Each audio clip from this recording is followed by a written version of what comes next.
보십시다. 교회의 생일을 축하합니다. 교회의 생일을 축하합니다. 예. 이걸 자주 하면 어색해가지고 힘들다 그래서 잘 안 합니다. 근데 오늘 특별한 날이니까 한번 해봤는데, 교회를 여러분들이 평생에 섬기면서 느끼는 점이 참 우리 인생 같다는 생각이 들 겁니다. 시로의 낙이 함께한다. 우리가 여기까지 오는 동안에 참 파란만장한 그러한 그 고통의 때가 이렇게 있고, 또 그런가 하면 또 이렇게 기뻐하고 행복하고 즐거운 때도 있는 것이 사실이에요.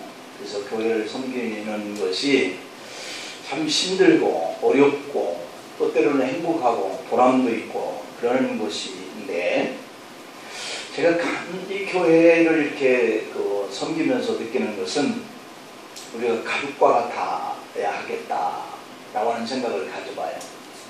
가족이라고 하는 것의 큰 힘이 뭐냐면 희고애락을 같이 나눌 때 떠나지 않는다는 거예요. 함께 있어준다는 거예요. 한 몸이 된다는 거거든요. 근데 교회를 세워가면서 이러한 일들을 경험할 때 뭐 일이 안 된다고 해서 떠나고, 갑자기 뭐 이렇게 물질이 이렇게 어려워서 떠나고, 직장 일이 잘 안 돼서 떠나고, 뭐 누군가의 관계가 안 좋다고 떠나고, 떠난다는 거에 아픔이 있어요. 그래서 이 교회를 세워가는 가장 큰 우리의 마음의 중심은 오늘 이 찬양대에서 부른 이 찬양의 가사와 같았으면 좋겠다 하는 생각이 드는 거예요. 우리가 불렀으니 거기에 대해서 이렇게 응답하고, 또 받은 바 은혜가 크니까 우리가 한 몸이 되어서 하나님 앞에 어떻게 화답하면서 살까라고 하는 것이 참 중요한 메시지라고 생각합니다. 아멘이시죠? 하나님의 은혜가 이 생일을 맞이하면서의 어떤 이 기점에서부터 여러분의 그 은혜 때문에 교회를 섬기는 그러한 헌신과 그 부르심의 화답이 있기를 축복합니다. 오늘은 우리 교회가 창립 13주년을 맞이했어요. 그래서 이 감사하는 마음으로 우리가 예배를 드리고 있는데, 지난 13년 동안 우리 교회는 청천동에서 9년, 이 십정동 지역에서 4년을 지내오면서 큰 교회는 아니지만 주님을 기쁘게 해드리는 일에 우리 힘이 닿을 만큼의 선교와 이 전도에 최선을 다하는 그런 교회로 세워져 가는 시간을 보내왔다라고 생각이 듭니다. 할렐루야.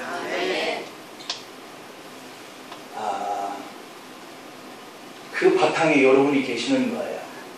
여러분들의 수고가 있고, 여러분들의 헌신이 있고, 봉사가 있고, 기도가 있어서 여기에 이르렀다 볼 수 있는데, 오늘 수많은 우리 한국의 교회들이 문을 닫는 이런 일들 속에도 다행스럽게 하나님 은혜 속에서 여러분들의 봉사와 헌신으로, 섬김으로 우리 교회가 문을 닫지 않는 채 13년을 이어져 왔다고 하는 것에 참 감사를 드리는데요.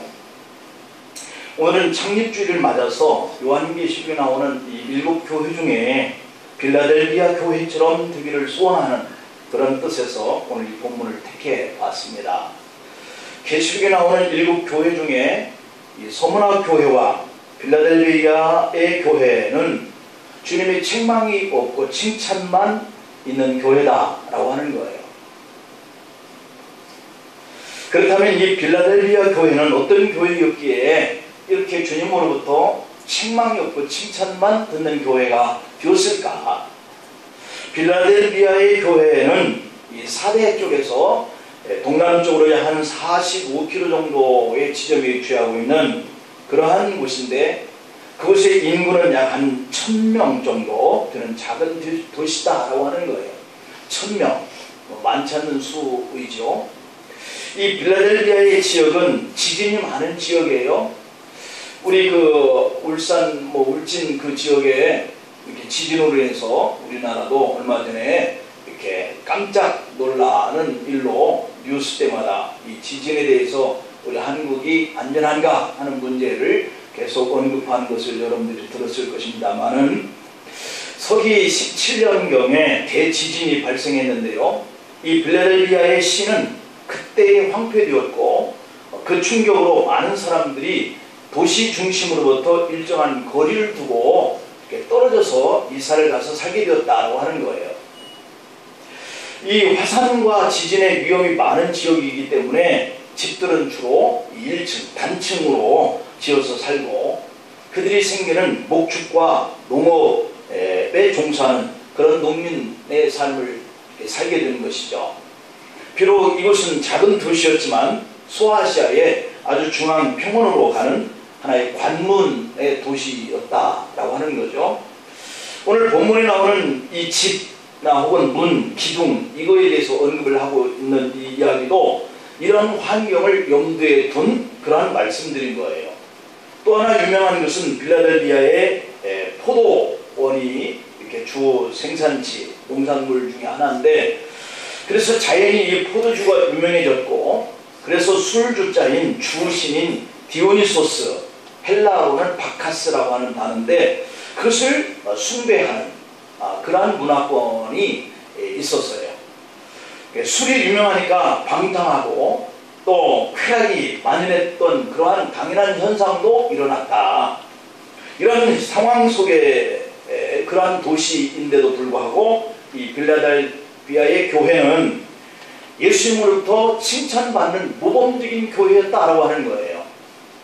그러니까 환경이 안 좋은데 신앙을 지킬 수 있는 그런 교회였다라고 하는 거예요. 우리가 한번 돌아봅니다. 내 환경과 우리 교회의 환경은 내가 신앙을 하나님 앞에 바라보고 끝까지 인내하고 나의 부르심에 화답하면서 살 수 있는 그런 믿음이 가능한가 하는 생각을 우리가 한번 돌아보는 것이죠. 그런데 오늘 이 필라델피아의 교회 환경은 이렇게 신앙생활을 할 수 있는 그러한 좋은 조건은 아니었다는 거예요. 서기 1500년대에는 회교들과 싸움이 치열했고 바로 이곳에서 여전히 그럼에도 불구하고 기독교가 자리를 잡고 있었다라고 하는 거예요. 회교도의 그 거센 그러한 어떤 흐름에 그래도 이 기독교의 명맥을 이어갈 수 있는 교회. 지금도 이 필라델피아의 지역에는 수천 명의 기독교 성도들이 있다라고 하는 겁니다. 그래서 이 필라델피아 교회는 이 시대의 교회들의 모범으로 제시된 교회였다라고 하는 거예요.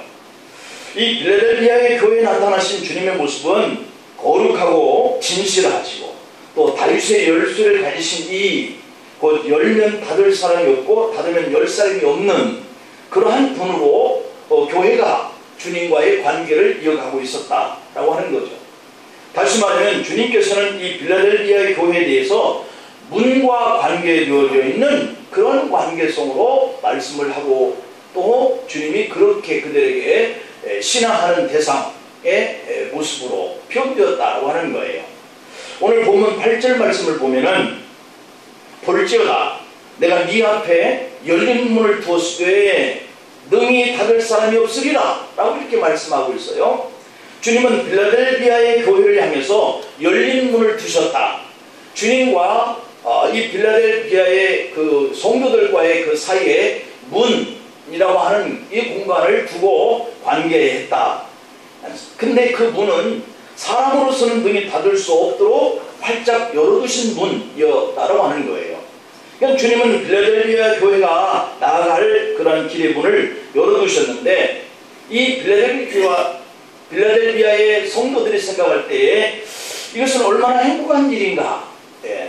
여러분들을 향해서 주님이 문을 활짝 열어두시는 그런 관계가 되기를 축복합니다. 우리 교회도 이러한 교회 되게 하옵소서 라고 하는 이런 소망이 있기를 축복해요. 필라델피아 교회는 사실 성도의 수가 많지 않은 작은 교회였고요.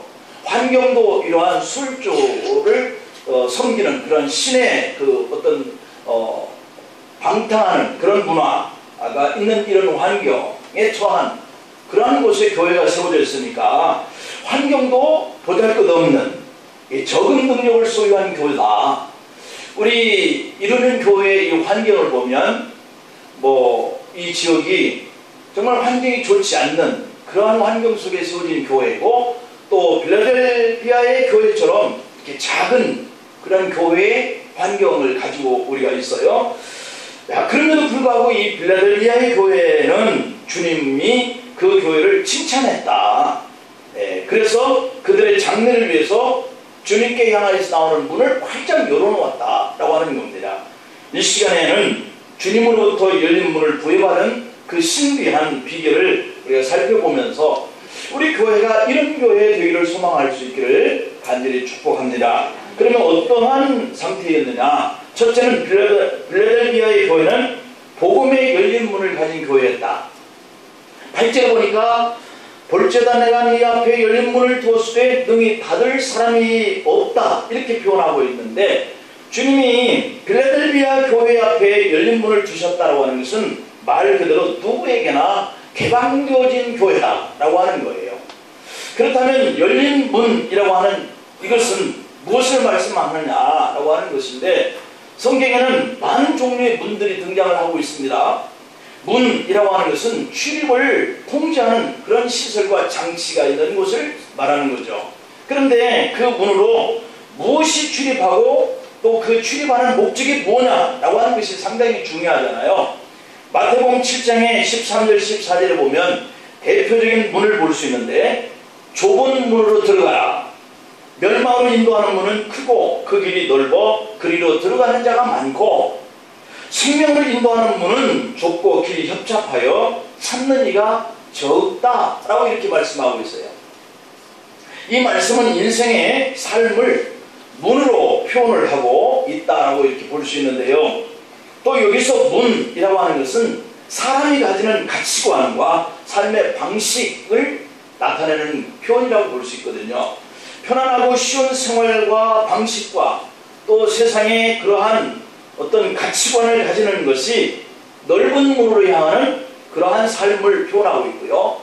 또 하나는 힘들고 어렵더라도 그 영원한 가치관을 추구하는 이러한 사람에게는 그것이 비록 좁은 문이라 할지라도 그 길을 향하여 나아가는 삶의 자리를 표현하고 있는 거예요. 그러니까 어떤 사람은 내 삶의 환경에 편한 대로 그냥 그것이 향락이든 방탕이든 상관없이 그 길을 향해서 가는 사람의 문이 있고, 비록 그 문이 좁을지라도 그것이 나와 영적인 관계 속에서 구원해주는 그런 생명의 문이라고 하는 생각을 가질 때에는 환경이 나를 힘들게 하고 고난과 고통을 가중시키는 그런 길이라 할지라도 그 길을 가는 사람이 있다라고 하는 거예요. 그런가 하면 요한복음 10장 7절에 보면 내가 진실로 진실로 너에게 말하노니 나는 양의 문이다, 주님이 그렇게 말씀했어요. 이어서 요한복음 10장 9절에 보면 내가 문이니 누구든지 나로 말미암아 들어가면 구원을 받고 또는 들어가며 나오며 꼴을 얻으리라, 이렇게 표현하고 있어요. 다시 말하면 예수님을 통해서 가야만 하나님 나라로 들어갈 수 있고, 예수님을 통해서만 나의 모든 삶에 필요한 것들을 채워질 수 있다라고 하는 말씀을 주고 있는 거죠. 그래서 결국은 주님이 나의 한 통로가 되어서 그 길로 하나님 나라를 들어갈 수도 있고, 그러한 나라를 들어갈 수 있는 자에게 더 베푸시는 하나님의 풍족함, 이것이 주님으로부터 온다라고 하는 말씀이죠. 이처럼 우리 그리스도인들의 신앙에 있어서의 문이라고 하는 것은 구원과 하나님의 나라라고 하는 것과 직결되고 있다고 하는 거예요. 거기에 바로 우리 주님이 계신다. 또 영혼과 육신의 모든 삶의 어떤 채우심에 있어서 은혜의 통로가 바로 예수님이라고 하는 그 통로가 된다라고 이렇게 말씀을 하고 있어요. 그러면 하나님의 말씀을 통해서 열어주신다라고 약속하신 이 문들은 우리에게 어떤 의미가 있느냐면, 첫째는 영적인 교통의 문에라고 하는 그러한 그 통로가 있어요.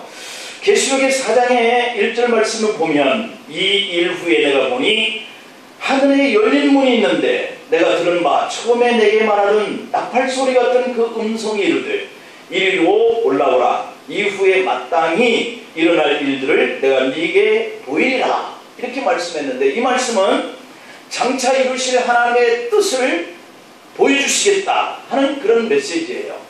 이것은 하나님과의 영적인 교통이 이루어진다고 하는 그런 의미거든요. 그러니까 하나님과의 영적인 교통이 이루어지는 이 상태가 바로 영적인 교통의 문, 다시 말하면 하나님의 말씀을 통해서 열어주시겠다고 하시는 그 문이다라고 하는 거예요. 하나님이 우리가 하나님을 만날 수 있는 그 영적인 통로의 문을 열어주셔야 주님과 교통할 수 있는 관계의 삶을 사는 거예요. 장차 이루실 그 하나님의 뜻도 이 영적인 교통과 교감을 통해서 우리가 알 수 있는 거예요. 그래서 가령 야곱이 형들에게 돌아갈 장자의 축복을 가르치고 형이 두려워서 부엘세바에서 하란으로 도망갈 때였습니다. 창세기 28장의 19절에 보면 베델 곧 루스라고 하는 곳에 이르러서는 날이 저물어서 하룻밤을 지새게 되었는데 돌을 베고 노숙을 하게 되었어요. 바로 그날 밤에 꿈속에서 하늘문이 열리는데 사닥다리가 땅에서부터 하늘에 닿았는데 천사들이 왕래하면서 하나님이 그 위에 서서 야곱에게 하는 말씀이 들려지는 거예요. 창세기 28장의 16절 17절에 보면 야곱이 잠에 깨어서 이르되 과연 여기 여호와께서 여기 계시거늘 내가 알지 못하였다. 이에 두려워하여 이르되 두렵도다 이곳이요 이곳은 다름이 아닌 하나님의 집이요 이는 하늘의 문이다. 이렇게 말씀하고 있거든요. 그러니까 하나님이 야곱에게 나타나셔서 야곱이 장래에 그 되어질 그 일에 약속을 주시고 야곱이 하나님 앞에 서원하는 이런 관계를 이루어요. 하나님과 사람 사이의 영적인 교통에 문이 열려졌다라고 하는 거거든요. 여러분들이 하나님 앞에 나와서 기도하는 이 공간을 교회를 통해서 이루고 계세요.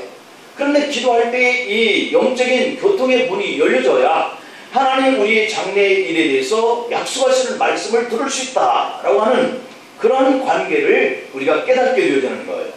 그래서 하나님께서 내 생활 속에서 어떻게 역사하시고 어떻게 손길을 나타내고 계시는가 하는 것을 아는 것은 하나님이 우리를 영적인 그 통로, 영적인 통로가 이루어지는 문을 열어주실 때 가능하다. 엘사 선지자 시대에 아람 나라의 군대가 이스라엘을 침범했어요. 그때 많은 부자들을 바라보고 이 엘사 사환이 너무 두려워 떨 때에 열왕기하 6장 17절에 보니까 엘사가 기도하는데 바로 이 하나님과 사람 사이에 영적인 그 통로의 문이 열리는 거예요. 그러면서 이 엘사가 기도하기를 이렇게 기도합니다. 여호와여 원하건대 그의 눈을 열어서 보게 하옵소서 하니 여호와께서 그 청년의 눈을 여심해 그가 보니 불말과 불평거가 산에 가득하여 엘리사를 둘렀더라 이랬거든요. 그러니까 하나님은 엘리사의 사환에 영적인 그 문을 여니까 눈이 열려서 하나님이 그 땅에 군사의 수보다 더 많은 하늘의 군대가 펼쳐져 있는 것을 보게 했다라고 하는 거예요. 이처럼 영적인 것을 보게 하는 하나님의 교통의 문이 열린다라고 하는 것은 하나님의 사람이 하나님께서 주시는 그런 약속의 그 축복을 볼 수 있는 것이기 때문에 그 관계가 얼마나 큰 힘이 될 수 있는 관계가 되느냐라고 하는 것이에요. 그래서 여러분들에게도 이 제단에 성전에 출입하면서 하나님 앞에 기도할 때마다 이런 영적인 하나님과의 교통의 문이 열려져서 여러분들의 삶을 짓눌러 오는 이런 환경을 보고 능히 담대함을 가지고 두려워하지 않고 믿음을 가지고 나갈 수 있기를 축복합니다.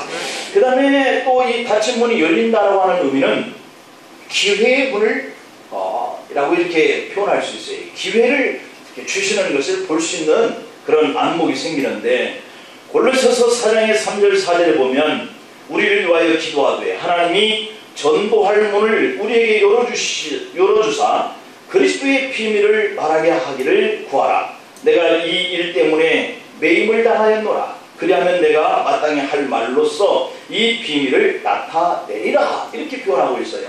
그러니까 전도할 문은 복음을 전할 수 있는 더 많은 기회라고 하는 것이거든요. 여러분이 생활 속에서 복음을 전한다면 더 많은 삶의 기회가 주어질 것을 믿으시길 바랍니다. 하나님은 사도 바울에게 이렇게 복음을 전할 수 있는 기회를 바로 이러한 영적인 통로를 여셔서 그에게 가르쳐 주신 거예요. 오늘 그리스도인인 우리에게 주어지는 모든 기회도 이렇게 복음을 전할 수 있는 기회인데, 우리의 말과 행동과 우리의 삶을 통하여서 우리가 이러한 복음을 전할 수 있는 기회를 하나님이 주시는 거예요. 그러면 하나님은 우리에게 더 많은 삶의 기회를 이렇게 주시는 이런 과정을 바로 이러한 기도의 통로를 통해서, 또는 영적인 그러한 통로를 통해서 우리의 벼질 일들과 또는 우리에게 기회를 통해서 이렇게 열매를 맺게 되어질 그러한 일을 열어가시는 줄 믿으시기를 바랍니다. 그 다음에 두 번째로는 이 빌라델비아 교회에게는 작은 능력을 가졌는데도 불구하고 주님의 말씀을 지키는 교회가 되었다고 하는 거예요. 오늘 8절 하반부를 보면 내가 네 행위를 아노니 네가 작은 능력을 가지고도 내 말을 지키며 내 이름을 배반하지 아니하였도다 라고 이렇게 표현하고 있어요. 빌라델비아의 교회는 주님의 그 이름을 배반하지 않는 교회였다고 하는 거예요. 우리가 사람의 관계 속에서도 배반하는 일들이 일어납니다.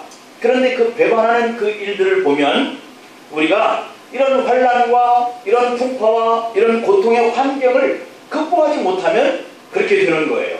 그런데 이 작은 교회 빌라델비아의 교회는 그런 환경을 이기고 나니까 능력이 생기는 거예요. 그래서 주님의 이름을 배반하지 않는 그러한 교회로 자신들이 교회를 계속해서 세워나갈 수 있게 되었다. 빌라델비아 교회는 정말 우리가 생각하는 대로 이렇게 작은 소형 교회였어요. 그러니까 한국에서 1000명 이상 교회는 대형 교회라고 그러고 500명 에 모여지는 이런 교회는 중형 교회, 그래서 500명 이하의 교회를 소형 교회다 이렇게 하는데, 그런데 이 빌라델비아 교회는 소형 교회였어요. 아마도 우리 교회 정도의 작은 교회였을 것이다 이렇게 추측을 해볼 수 있는데, 왜냐하면 오늘 본문 8절에서 말하고 있는 대로 네가 작은 능력을 가지고도 내 말을 지키며 라고 하는 이 말씀 속에서 우리가 짐작해 볼 수 있는 부분이에요. 이 말씀은 교회가 다른 교회에 비해서 숫자나 또는 재정적인 능력이 적다, 약하다 라고 하는 의미를 가지고 있거든요. 하지만 이 교회는 비록 크기는 작을지라도 결코 약한 교회가 아니었다. 교회 건물 사이즈와 모이는 성도의 수는 작은 교회였지만 오히려 주님 보시기에는 말씀에 순종할 수 있는 능력이 있었다고 하는 거예요. 여러분, 우리가 주님이 우리를 보실 때 교회의 수가 많고 적음을 보지 않는다 이렇게 말씀을 하고 계시는데요. 그런데 그렇게 크고 작은 것들을 보시지 않는 반면에 뭘 보시냐면 주님을 말씀을 붙들고 순종하는 것을 보는 줄 믿습니다. 우리가 작은 사람이다, 약한 존재다 하지만 그러나 우리가 그런 약한 존재에도 이렇게 순종하는 것을 주님은 능력으로 보고 계시는 거예요. 계시록 2장에 등장하는 다른 교회들보다 더 능력이 있다 이렇게 말씀하는 교회였다는 거예요. 이게 중요한 것은 내가 크냐 작으냐가 아니라 핍박과 고난 가운데 속에서도 주님의 이름을 배반하지 않고 말씀에 순종할 수 있느냐, 이것이 중요한 거예요. 마치 가난한 여인이 연복궤 앞에서 내일의 생활비 두렵던 전부를 넣을 때의 모습처럼 이 빌라델비아의 교회를 귀하게 보셨다라고 하는 거죠. 성도 여러분, 우리 교회가 이런 교회 되기를 원합니다. 우리 자신들이 이런 성도 되기를 원합니다. 비록 나는 작지만 작은 능력을 가진 사람이지만 하나님 앞에, 말씀 앞에 내가 순종하여서 주님을 떠나지 않는 자 되기를 원합니다. 왜냐하면 우리 한국교회는 핍박이 사라졌어요. 그러니 어려운 가정을, 어려운 환경을 우리가 극복해내는 일에 상당히 자신감을 잃어버리고 살아요. 왜냐하면 고난을 겪지 않기 때문에 그 고난 속에서 주어지는 연단을 통하여서 모든 시련을 이기는 힘을 상실해버렸다. 연말이 되면 교회를 섬기는 일을 맡기려고 하면 대답은 두 가지입니다. 하나는 시간이 없어서, 또 하나는 능력이 없어서 못하겠다는 거죠. 그렇게 세상 일에 바쁘다 보니까 수요 예배, 금요 기도에는 안 드려도 된다고 생각을 합니다. 그래서 한국 교회가 저녁 예배가 사라지기 시작합니다. 여러분, 우리가 갖고 있는 능력은 작습니다. 그러나 주님이 가진 능력은 대단하시다라고 말씀하고 계세요. 그러니 작은 능력을 가졌다고 포기하면 안 될 줄 믿습니다. 어떤 분들은 전화해보면 여러 번 빠지다 보니까 교회 나가는 것이 부끄럽고 창피해서 나가기가 머뭇거리신다는 거예요. 그럴수록 더 나올 수 있는 시간을 하나님 앞에 드려야 할 줄로 믿습니다. 자꾸 빠지는 것들에 대해서 창피한 마음을 주고 부끄러워서 교회 못 나가게 하는 마음을 주는 것은 하나님이 주시는 것이 아니에요. 성령께서 하시는 일이 아니에요. 마귀가 매방을 하는 거죠. 다윗이 골리앗과의 싸움을 보면 오늘 본문 7절에서 다윗의 열쇠를 가지신 이라고 이렇게 표현했잖아요. 왜 다윗일까? 하나님이 다윗과 언약을 맺었습니다. 그래서 예수님은 다윗의 후손으로 자손으로 오신다고 그랬어요. 그런데 다윗이 블레셋과 싸울 때 그에게 있는 무기는 돌멩이 5개였던 거예요.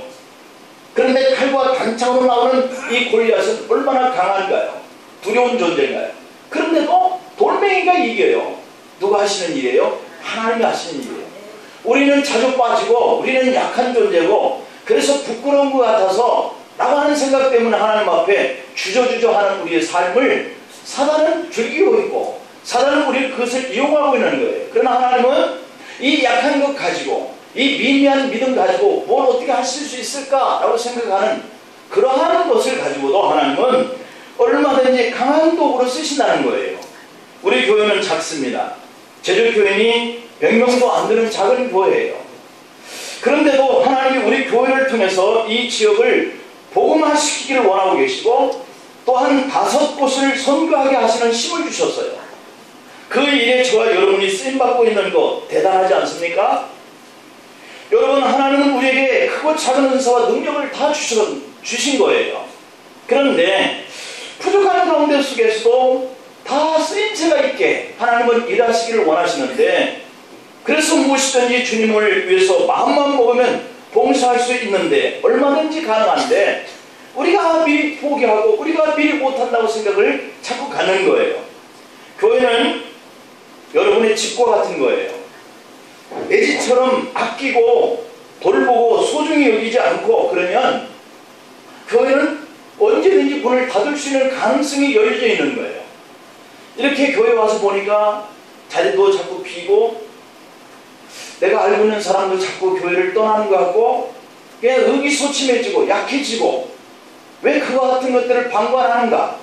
우리가 할 수 있는 힘이 없는 거예요. 우리는 약한 존재죠. 그런 것들을 보면 우리가 자꾸 힘이 떨어지는 거예요. 그런데도 불구하고 주님, 이 물고기 2마리 떡덩이 5덩어리 가지고 뭘 하실 수 있거든 라고 하는 생각이 우리 믿음이어야 할 줄로 믿습니다. 주님을 바라보는 거예요. 내 집처럼 그 작은 것이지만 소중히 여길 줄 알고 내 교회니까 그럼에도 불구하고 돌보고 싶어하는 마음이 우리 마음이 있어져야 교회는 견고하게 세워져 갈 줄로 믿습니다. 이 빌라델비아 교회는 그렇게 열악한 환경에 작은 교회, 작은 사람들이 모여지는 교회였던 거예요. 그래서 우리가 교회에 오면 돌아봐야죠. 청소할 곳이 누가 청소해야 하는데 라고 생각을 하고 우리는 그저 그냥 오는 손님처럼 생각을 하는 거예요. 그러면 돌봐주지 않는 거죠. 교회 바닥에 도르면 너나 없이 비자를 돌 수 있는 마음이 필요하고 걸레 들 수 있는 마음이 필요한 거예요. 나는 교사니까, 나는 찬양대원이니까, 나는 항존직이니까. 아니죠. 그 일을 맡긴 것은 이렇게 돌보라고 맡겨진 일이죠. 여러분, 교회 바닥이 더러울 때, 유리창이 더러울 때, 먼지가 있을 때, 휴지가 떨어져 있을 때 이것은 정말 하찮은 것이지만 그러나 이것을 우리가 해야 하는 것을 주님이 보실 때 충성되게 여겨주시는 거예요. 주님의 이름을 배반하지 아니하고 끝까지 충성하고 하는 이 믿음으로 보는 거예요. 대단히 큰 일들만 하는 것이 주님이 칭찬받는 일로 생각을 우리가 하는데 그렇지 않아요. 우리는 미미한 존재, 약한 존재, 작은 일들을 할 수 있는 봉사마음과 헌신이 있을 때 큰 일도 할 수 있는 것이죠. 우리 중에 그보다 많은 능력을 가지고 있으면서도 봉사하지 않고 섬기지 않는 분이 계신다면 주님은 엄히 책망할 거라는 말이죠. 그 재능을 땅에 묻어두었다가 가져온 종을 엄하게 책망하고 내어 쫓으신 주님이시거든요. 이것은 주인이 달란트를 맡기는 종들에게 행하는 말씀이지 아니에요. 그 말씀은 바로 오늘 이 작은 것을 내가 땅에 묻어두고 작은 것 가지고 뭘 할 수 있겠나 생각하는 재능, 그런 것들을 우리가 하지 않는 자를 향하여서 주님은 책망하는 거예요. 주님이 크고 작은 재능을 가지고 최선을 다하여서 하나님이 기뻐하시도록 그 교회를 세워갈 수 있는 그 일을 오늘부터 우리가 시작할 수 있기를 축복합니다. 그러한 능력을 우리에게 주신 거예요. 세 번째로는 빌라델비아 교회는 이단들을 말씀으로 이기는 교회였다고 하는 거예요. 오늘 9절과 10절에 보면 보라, 사단의 회당 곧 자칭 유대인이라 하나 그렇지 아니하고 거짓말하는 자들 중에서 며칠 네게 주어 그들로 와서 네 발 앞에 절하게 하고 내가 너를 사랑하는 줄을 알게 하리라. 네가 나의 인내의 말씀을 지켰은즉 내가 또한 너를 지켜 시험의 때를 면하게 하리니 이는 장차 온 세상에 임하여 땅에 거하는 자들을 시험할 때라 하여 하셨다라고 그랬습니다. 여러분, 오늘 우리들의 어떠한 관계든지 오늘 이 마지막 때에 하나님께서 온 세상에 임하여 땅에 거하는 자들을 시험할 때라 라고 하는 말씀으로 적용할 수 있기를 축복합니다. 여러분들의 가정에서부터 인간관계에서부터 교회에서 관계, 직장에, 사회에 나가서 어떤 관계든지 이 일을 통해서 하나님은 지금 마지막 때의 나를 추수할 열매를 거두기 위해 주시는 시험의 때다, 이렇게 생각할 수 있기를 축복합니다. 그래야 이길 수 있는 거예요. 그래야 꼭 오늘 이 본문에 이단들이 들어와서 속삭여서 미혹하고 유혹해서 우리를 하나님께서 띄어내려고 하는 이런 일로만 우리가 생각하면 이 말씀에 적용이 안 되는 거예요. 오늘 우리는 어떠한 자리에 있어도 다 시험의 대상으로 하나님이 이 거짓말하는 자들, 누구예요? 마귀들이잖아요. 사단. 처음부터 거짓말하는 자들이라고 했으니까 그 거짓말하던 자들 중에서 몇만 우리에게 보낸 거예요. 몇만. 우리 교회도, 여러분들의 가정에도, 또는 사회 직장 속에서도 그냥 많이 안 보내도 우리는 넘어져요. 그냥 몇 사람만 보내도 이 거짓말하는 자들. 이게 문제거든요. 사단의 앞잡이, 사단에게 넘어지는 자들. 이게 바로 우리를 시험하기 위해서 마지막 때 하나님이 이 땅에서 허락되어져 있는 그런 관계라고 보면 돼요. 그런데 이러한 시험거리가 빌라델비아의 교회에 들어왔는데도 이 빌라델비아 교회는 이러한 자들을 이겨냈다고 하는 거예요. 여러분들도 이겨낼 수 있기를 축복합니다. 빌라델비아 교회는 당시 초대교회에 거의 모두가 겪고 있던 자칭 유대인이다라고 하는 이러한 자들에게 이런 핍박을, 이런 미혹을 받았다는 거예요. 이들은 기회만 있으면 기독교인들을 모함하고 특히 정치적으로 핍박을 당하게끔 거짓말을 하는 거예요. 우리가 이 거짓말에 속아서는 안 되는데요. 사람들은 또는 이 성도들도 이 목사에게 와갖고도 거짓말을 해요.